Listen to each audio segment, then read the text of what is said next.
Այս մարդիկ չեն հանդուրժում անգամ Ֆրանսիայի հրապարակում Արցախի դրոշը հանեցին, երեք դրեցին, այսօր առավոտյան նորից հանեցին,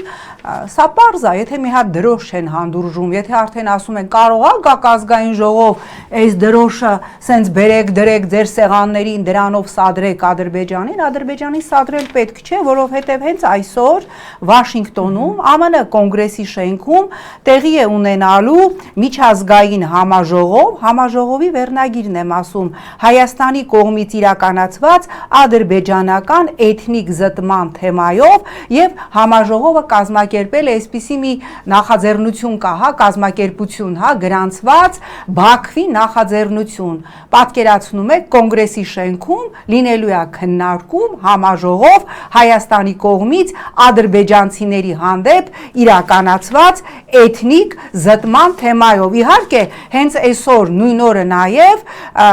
կոնգրեսի մեկ այլ սենյակում հայ ռազմագերիների բանտարկության 1000-րդ օրվա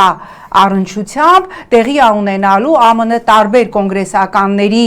մամուլի ասուլիսը եւ ովքեր նորից պնդելու են ԱՄՆ կոնգրեսում քանիցս ընդունված բանաձևերը եւ կոչը Ադրբեջանին անհապաղ ազատ արձակել հայ ռազմագերիներին։ Ուզում եմ նաեւ տեղեկացնել, որ նախորդին արդեն Բաքվի դատարանում վերաքննիչ բողոքի ժամանակ իրենց խոսքում թե Լևոն Մնացականյանը, թե մյուս ռազմագերիները կրկին պնդել են, որ իրենց առաջադրված մեղադրանքները չեն ընդունում եւ պահանջել են արդարացում։ Հիմա Արցախի դրոշը դնելը Ֆրանսիայի հրապարակում կամ ընդհանրապես